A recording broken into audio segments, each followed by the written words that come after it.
ನಮಸ್ಕಾರ ವೀಕ್ಷಕರೇ, ಶ್ರೀಗರಿ ವಾರ್ತೆಗರಿಗೆ ಸ್ವಾಗತ. ನಾನು ನಿಮ್ಮ ಗ್ರಹೇಶ್ವರ ಗಾರ್ಡಿಗೇಂದ್ರ.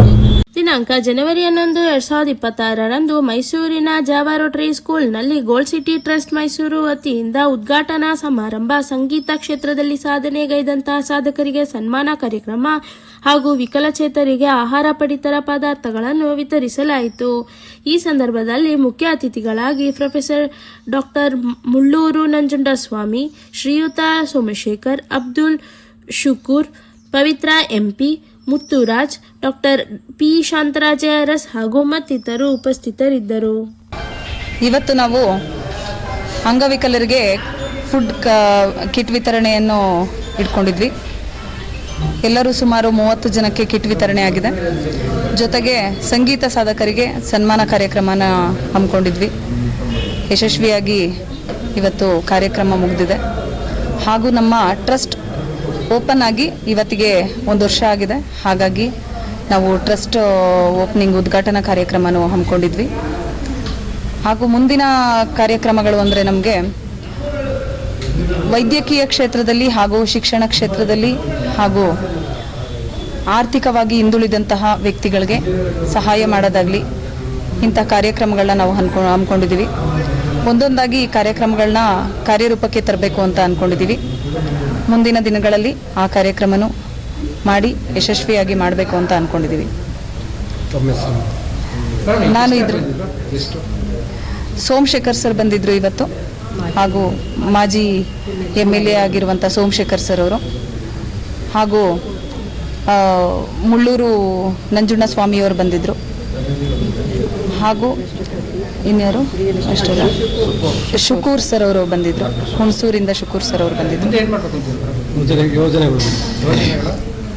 ಮುಂದಿನ ಯೋಜನೆಗಳು ಬಂದು ನಮ್ಮದು ಆರ್ಥಿಕವಾಗಿ ಹಿಂದುಳಿದಂಥವ್ರಿಗೆ ಸಹಾಯ ಮಾಡುವಂಥದ್ದು, ಹಾಗೂ ಶಿಕ್ಷಣದಿಂದ ಅಂಥವ್ರಿಗೆ ನಮಗೆ ಕೈಲಾದಷ್ಟು ಅವ್ರಿಗೆ ಬುಕ್ಸ್ ಆಗಿರಲಿ ಅಥವಾ ಅವ್ರಿಗೆ ಏನು ಫೆಸಿಲಿಟೀಸ್ ಬೇಕು ಅದನ್ನು ಒದಗಿಸ್ಕೊಡುವಂಥದ್ದಾಗಿರಲಿ ನಾವು ಮಾಡಬೇಕು ಅಂದ್ಕೊಂಡಿದ್ದೀವಿ.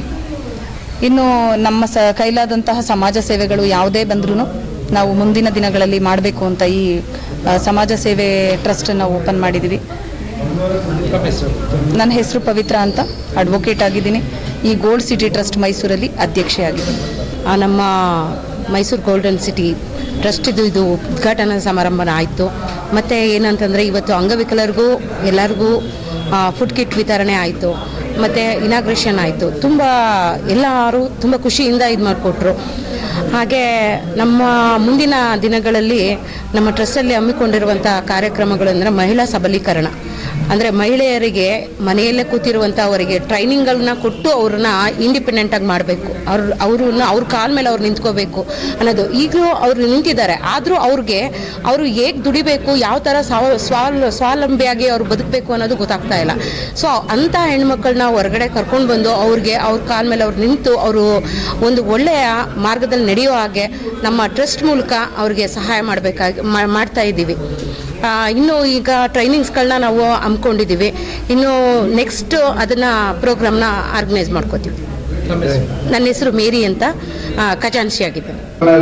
ಅಬ್ದುಲ್ ಶುಕೂರ್ ಅನ್ನಿಸ್ಕೊಂಡೆ, ಆಮೇಲೆ ಅಬ್ದುಲ್ ಶುಕೂರ್ ಗುರ್ಗೋಳ ಅನ್ನಿಸ್ಕೊಂಡೆ, ಆಮೇಲೆ ಡಾಕ್ಟರ್ ಅಬ್ದುಲ್ ಶುಕೂರ್ ಗುರ್ಗೋಳ ಅಂತ ಅನ್ನಿಸ್ಕೊಂಡೆ. ಇದು ಸರ್ಕಾರದಿಂದ ಕೊಟ್ಟಿದ್ದು ಅವಾರ್ಡ್. ನಮಗೆ ಈ ಅವಾರ್ಡ್ ಕೊಡ್ಬೇಕಾದ್ರೆ ಕೆಲವು ಕಾರಣಗಳಿದ್ದಾವೆ. ನನಗೆ ಗೊತ್ತಿದ್ದಂಗೆ ಅವಾರ್ಡ್ ಸಿಕ್ಕಿರೋದು. ಅದೆಲ್ಲ ನನ್ನ ತಾಯಿ ಆಶೀರ್ವಾದ ಹಾಗೂ ನಿಮ್ಮ ಆಶೀರ್ವಾದ.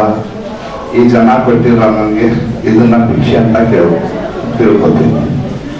ಏನಕ್ಕೆಲ್ಲ ಅಂದ್ರೆ ಇವತ್ತು ಏನು ನಮ್ಮ ಮಹಿಳೆಯರು ಇವತ್ತು ಅಧ್ಯಕ್ಷರು ಒಂದು ಸಂಘಟನೆ ಮಾಡವ್ರೆ, ಅವ್ರಿಗೂ ಇದೇ ತರ ಸರ್ಕಾರದಿಂದ ಗುರುತಿಸಿ ಡಾಕ್ಟರ್ ಅಂತ ಒಂದು ಅವಾರ್ಡ್ ಕೊಡಲಿ ಅಂತ ನಾನು ಪ್ರಯತ್ನ ಪಡ್ತೀನಿ.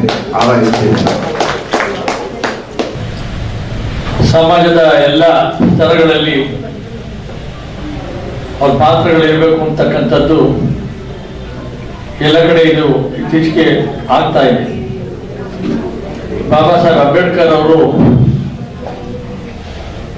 ಮಹಿಳೆಯರು ಕೂಡ ಎಲ್ಲ ರೀತಿಯ ಸ್ವಾತಂತ್ರ್ಯವನ್ನ ಕೊಟ್ಟಿದ್ರಿಂದ ಮಹಿಳೆಯರು ಯಾವಾಗಲೂ ವಿಷಯಗಳನ್ನ ಅರ್ಥ ಮಾಡ್ಕೋಬೇಕು. ಯಾರು ಕರೆದ್ರು ಯಾರು ಬಂದ್ರು ಎಲ್ರಿಗೂ ಜಯ ಅಂತಕ್ಕಂಥದ್ದಲ್ಲ, ಎಲ್ರೂ ಸರಿತಿ ಅಂತಕ್ಕಂಥದ್ದಲ್ಲ. ಇದು ಸಂಘಟನೆ ಮಾಡಬೇಕು ಅಂತಂದ್ರೆ ನಾವು ಜನರ ಜೊತೆ ಮೊದಲು ನಿಂತಿರ್ಬೇಕಾಗ್ತದೆ. ಜೊತೆಗೆ ಅವರ ಟ್ರಸ್ಟ್ ಧ್ಯೇಯೋದ್ದೇಶಗಳನ್ನ ಹೇಳ್ತಾ ಪವಿತ್ರ ಅವರು ಹೇಳಿದ್ರು. ಸಾಕಷ್ಟು ಜನಪರವಾದ ಸಾಮಾನ್ಯ ಜನರಿಗೂ ಕೂಡ ಒಂದು ಒಳ್ಳೆಯ ನಿಟ್ಟಿನಲ್ಲಿ ಸಹಾಯವಾಗುವ ನಿಟ್ಟಿನಲ್ಲಿ ಕೆಲಸವನ್ನ ಅವರ ಮಿತಿಯಲ್ಲಿ ಮಾಡಬೇಕು ಅಂತ ಇರ್ತಕ್ಕಂಥ ಕೆಲವು ಧ್ಯೇಯೋದ್ದೇಶಗಳು ಬಹಳ ಮುಖ್ಯವಾಗಿದೆ. ಮತ್ತೆ ಮುಂದಿನ ವಾರ್ತೆಗರಿಯಲ್ಲಿ ಭೇಟಿಯಾಗೋಣ. ಶ್ರೀಗರಿ, ನಿಮ್ಮ ಮನದಾಳದ ಗರಿ. ನಮಸ್ಕಾರ. ಶ್ರೀಗರಿ, ನಿಮ್ಮ ಮನದಾಳದ ಗರಿ. ಶ್ರೀಗರಿ, ನಿಮ್ಮ ಭಾವನೆಗಳ ಗರಿ. ಶ್ರೀಗರಿ, ನಾಡಿನ ಹೆಮ್ಮೆಯ ಗರಿ.